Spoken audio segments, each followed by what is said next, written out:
বলিউড বিশ্বের খ্যাতনামা সকল মুভি ইন্ডাস্ট্রির মধ্যে অন্যতম। প্রায় শতবর্ষ ধরে মুম্বাইভিত্তিক এই ইন্ডাস্ট্রি সিনেমা জগতে উপহার দিয়েছে অগণিত কিংবদন্তি অভিনেতা, অজস্র মাস্টারপিস সিনেমা। পুরনো বলিউড আমলের দিলীপ কুমার, রাজ কাপুর, দেব আনন্দ, রাজেশ খান্না থেকে শুরু করে বর্তমানের শাহরুখ খান, সালমান খান, আমির খান, ইরফান খান, অমিতাভ বচ্চনেরা একজন বিশ্বনন্দিত অভিনেতা। তবে এই ইন্ডাস্ট্রিতে আসার পেছনে সবার গল্পই ভিন্ন। এদের মধ্যে কেউ কেউ শুরুতেই বড় পর্দায় আসতে পারেনি, শুরুটা করতে হয়েছে ভারতীয় টেলিভিশন সিরিয়ালের মাধ্যমে। টিভি সিরিয়াল থেকে উঠে এসে বলিপাড়ায় খ্যাতি কুড়ানো এমন তারকা নিয়েই আজকের এই আলোচনা। শাহরুখ খান। শাহরুখ খানকে বলা পুরাদস্তুর সেলফ মেড স্টার। বলিউড চেনেন, কিন্তু শাহরুখকে চেনেন না এমন মানুষ পৃথিবীতে পাওয়া দুষ্কর। হাতে অল্প কিছু টাকা, অদম্য জেদ, আকাশ ছোঁয়ার প্রেরণা আর বুক ভরা স্বপ্ন নিয়ে মায়া নগরী মুম্বাইয়ে পা রেখেছিলেন দিল্লির এই চিপচিপে গরনের যুবক। হার না মানা অসম সাহসী এই যোদ্ধার অভিনয় ক্যারিয়ার শুরু হয়েছিল ৮০ দশকের শেষ দিকে ফৌজি নামে এক টিভি সিরিয়ালের মাধ্যমে। ১৯৮৮ সালে দূরদর্শনে চ্যানেলে প্রচারিত হতো এই ধারাবাহিক। সেনাবাহিনীর ক্যাডেট অভিমন্যু রায়ের ভূমিকায় অভিনয় করে ভূয়সী প্রশংসা কুড়িয়েছিলেন তিনি। শাহরুখের আই সে চ্যাম্প ডায়লগ ছিল তখন মানুষের মুখে মুখে। এরপর দিল দরিয়া নামে এক ধারাবাহিকেও কাজ করেছিলেন বলিউড বাদশা। ছোট পর্দায় কিং খানের যাত্রায় আরও একটি উল্লেখযোগ্য কাজ হল সার্কাস ১৯৮৯। শেখারণ রায়ের চরিত্রে অভিনয়ের ফলে চারদিক থেকে এই শো তুমুল জনপ্রিয়তা এনে দিয়েছিল শাহরুখকে। ওই ধারাবাহিকেই ভিকি চরিত্রে অভিনয় করেছিলেন পরিচালক আশুতোষ গোয়ারিকর। পরবর্তীতে আশুতোষ শাহরুখ জুটিকে একসাথে দেখা যায় বলিউডের কাল্ট ক্লাসিক স্বদেশ ২০০৪ সিনেমায়। ইরফান খান। দর্শক নিরিখে ইরফান খান তার দুর্দান্ত অভিনয় যোগ্যতা দিয়ে আবালবৃদ্ধ বনিতা একাধারে সকলের মন জয় করে নিয়েছিলেন। অনেকে বলে থাকেন তিনি নাকি শুধুমাত্র চোখ দিয়েও অভিনয় করতে জানেন। শাহরুখের মতোই কোনোরকম বলিউডি ফ্যামিলি ব্যাকগ্রাউন্ড ছাড়াই নিজের জাত চিনিয়েছেন ইরফান। ইরফান কত উঁচু মাপের অভিনেতা তা সকলেরই জানা। তবে অনেকেরই হয়তো অজানা তিনি অভিনয় জগতে পদার্পণ করেছিলেন ভারত এক খোঁজ নামক টিভি সিরিয়ালের মাধ্যমে।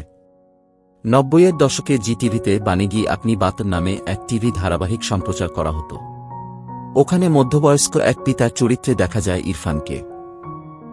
সকলে তার প্রাঞ্জল অভিনয়ে যার পরনাই মুগ্ধ হয়েছিল। এই সিরিয়ালের গল্প লেখার দায়িত্বে ছিলেন সুতপা শিকদার। পরবর্তীতে ইরফান এবং সুতপা বিবাহবন্ধনে আবদ্ধ হয়ে যান। রূপালী পর্দায় ইরফানের অভিষেক ভারত এক খোঁজ দিয়ে হলেও তার পরিচয় তৈরি করে দিয়েছিল শ্রীকান্ত নামক টিভি সিরিয়াল। এতে তিনি এক নেতিবাচক ভূমিকায় অভিনয় করে সাড়া ফেলেছিলেন। এরপর জয় হনুমান সিরিয়ালে মহর্ষি বাল্মীকির চরিত্রে, চাণক্য সিরিয়ালে সেনাপতি ভদ্রশীলের চরিত্রে তিনি শুধু মুগ্ধতাই ছড়িয়ে গেছেন। তবে তিনি আসল দাও মেরেছিলেন চন্দ্রকণ্ঠ সিরিয়ালের মাধ্যমে। বদ্রীনাথ ও সোমনাথ নামে দ্বৈত ভূমিকায় তিনি অভিনয় করেছিলেন এতে।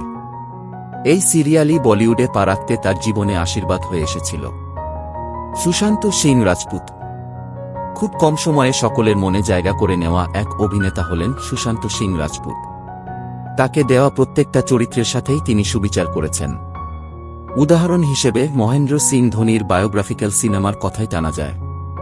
অভিনয় জগতে না আসলে তিনি হয়তো ভারতের দেশবরেণ্য বিজ্ঞানী অথবা প্রকৌশলী হতে পারতেন। প্রয়াত সুশান্ত সিং রাজপুত ছিলেন ভারতে জাতীয় পর্যায়ে ফিজিক্স অলিম্পিয়াড চ্যাম্পিয়ন। ভারতের অন্যতম সেরা প্রতিযোগিতামূলক ভর্তি পরীক্ষা এনডিএ ইঞ্জিনিয়ারিং এন্ট্রান্স এক্সামিনেশন এ তিনি ৭ম স্থান অধিকার করেছিলেন।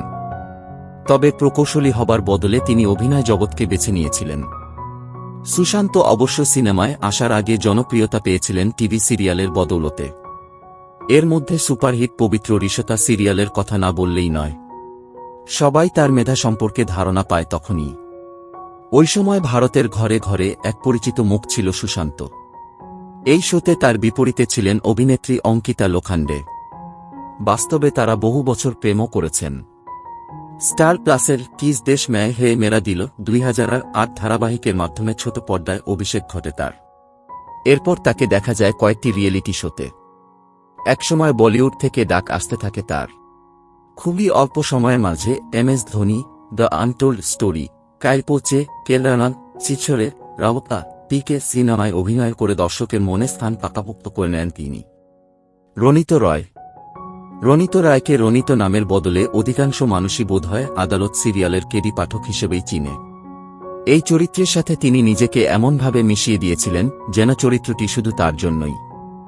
বলতে গেলে তিনি টেলিভিশন সিরিয়াল ইন্ডাস্ট্রির একজন সুপারস্টার। টিভির পর্দায় তার অনেক জনপ্রিয় শো রয়েছে।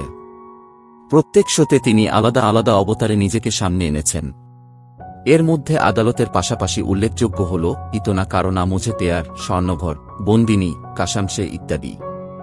বলিউডে তিনি কাবিল, উদান, শামশেরা, 2 স্টেটস, সরকার 3, লাভযাত্রী সহ অনেক সিনেমায় অভিনয় করেছেন। এরকম আরও ইতিহাস জানতে সাবস্ক্রাইব করে আমাদের পাশে থাকবেন এবং ভিডিওটি ভালো লাগলে অবশ্যই লাইক এবং কমেন্টের মাধ্যমে জানাবেন।